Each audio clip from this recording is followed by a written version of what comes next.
Ada orang tua yang berkata, "Dan Jeffrey, kalau punya mobil, taruh di garasi, jangan taruh di hati." Ya iyalah, masa taruh di hati, nggak muat kali.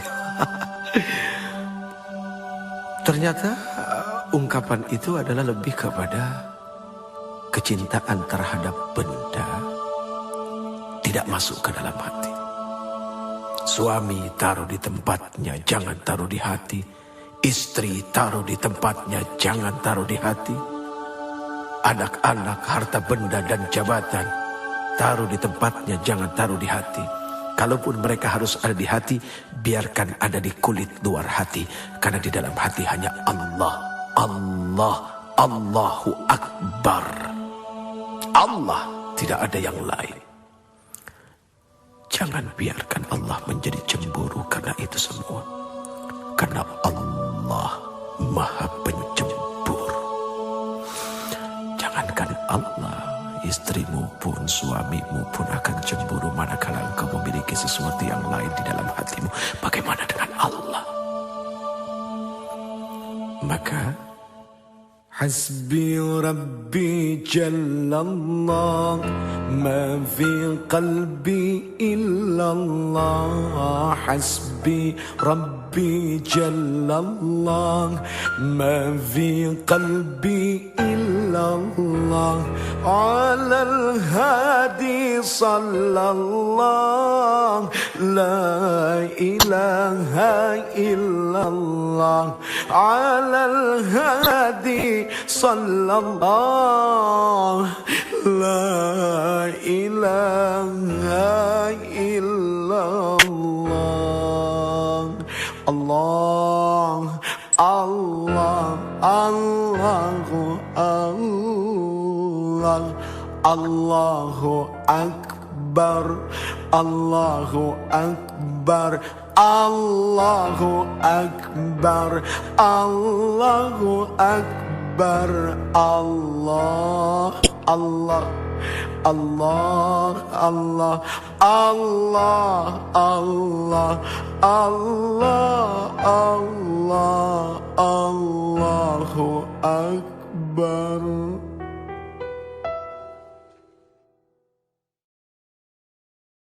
Istighfar adalah meminta ampun kepada Allah. Seorang Rasul saja, Muhammad bin Abdullah alaihi salatu wassalam, beliau masih meminta ampun kepada Allah. Bahkan beliau bersumpah, demi Allah, sesungguhnya aku setiap hari senantiasa beristighfar dan memohon ampun kepada Allah. Padahal sudah jelas seorang Rasul sallallahu alaihi wasallam, al-Ba'tsum, orang yang dijamin surganya oleh Allah, masih meminta ampun kepada Allah. Berarti jelas memohon ampun adalah wajib.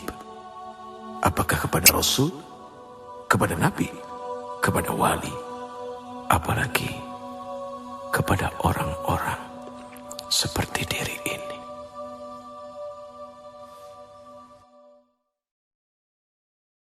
Ada kejadian cukup lumayan lucu, tapi mendatangkan hikmah yang sangat luar biasa besar. Sekali waktu Allah Subhanahu wa Ta'ala izinkan kami berangkat berumrah menuju Baitullah, kemudian berziarah datang kepada Rasul sallallahu alaihi wasallam. Begitu sampai di dalam masjid, tiba-tiba diri ini tanpa sengaja melihat seorang laki-laki, orang Indonesia yang bekerja menjadi, apa ya istilahnya, marbot kali ya. Persisnya adalah orang yang suka membersihkan masjid. Kemudian terjadi obrolan, Assalamualaikum, Waalaikumsalam. Uce, apa kabar?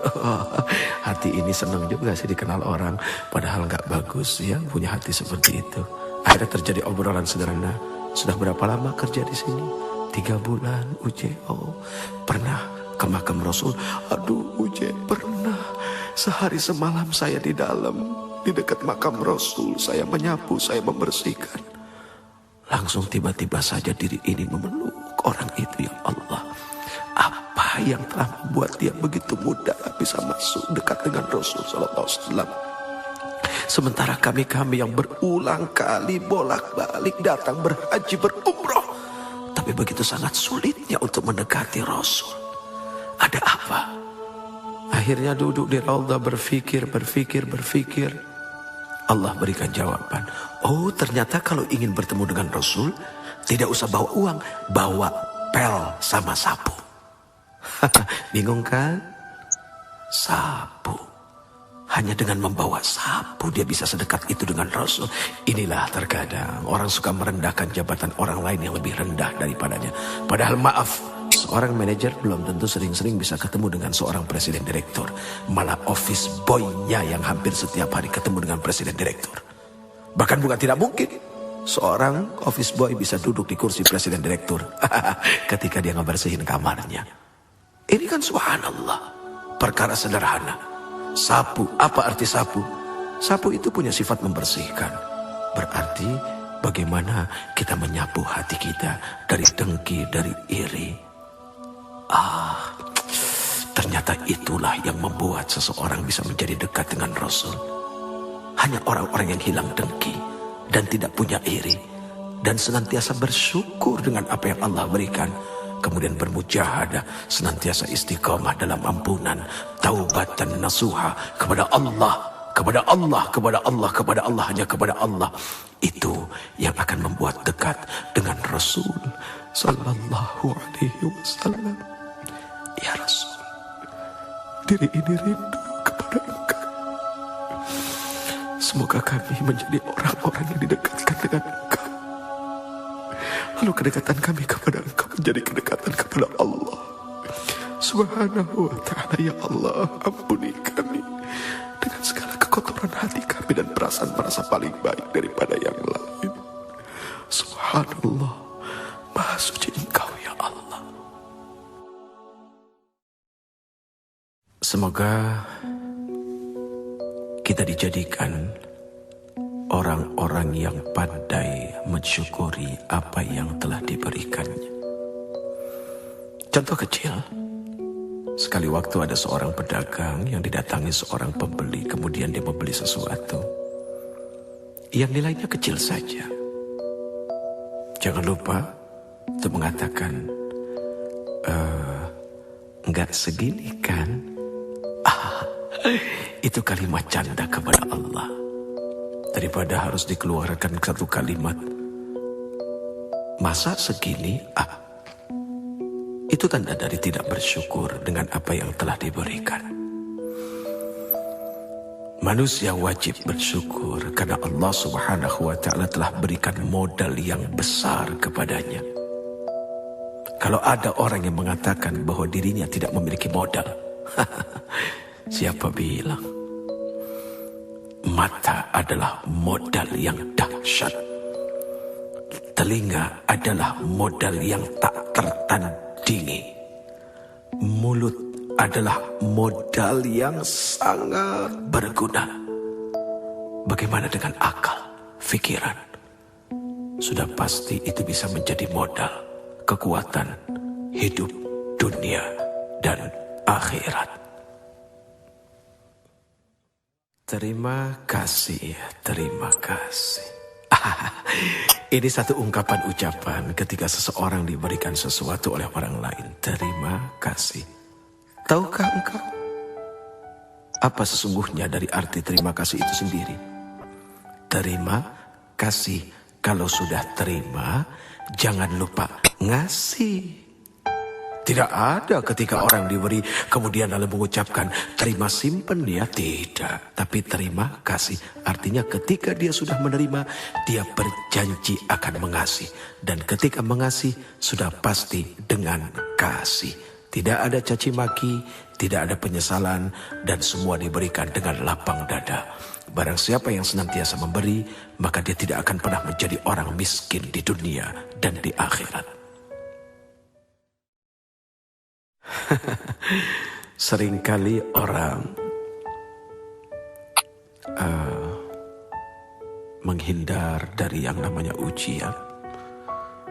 Bahkan ketika berdoa pun seperti itu, ya Allah, jauhkan kami dari segala macam bentuk ujian. Padahal kalau dipikir-pikir, ternyata yang namanya ujian itu untuk naik kelas. Nggak usah jauh-jauh, lihat saja. Ngapain capek-capek kita menyekolahkan anak kita.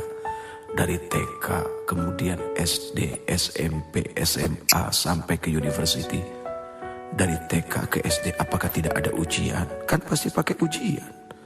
Kemudian dari SD sampai ke SMP, apakah tidak pakai ujian? Kan pakai ujian. Kemudian dari SMP ke SMA, SMA ke kuliah. Harusnya curiga kalau seandainya hidup tidak diuji. Lihat saja, misalnya ada seorang mahasiswa kuliah 6 semester, tapi nggak pernah ada ujian. Kan aneh. Makin berat ujian, berarti makin dahsyat juga gelar yang akan diberikan.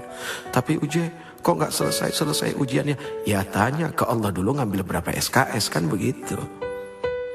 Sederhana, selama kita berada dalam ruang ujian, 15 pertanyaan kita diberikan. Kita cuma jawab 7, jangan harap bisa keluar dari ruang ujian. Ya jawab, selesaikan. Persoalan apa jawaban itu benar atau tidak, serahkan kepada Allah, yang penting sudah berusaha untuk menjawab. Dunia ini seperti kampus, tempat orang berdebat, tapi pada akhirnya berujung pada satu ruangan, yaitu ruangan ujian.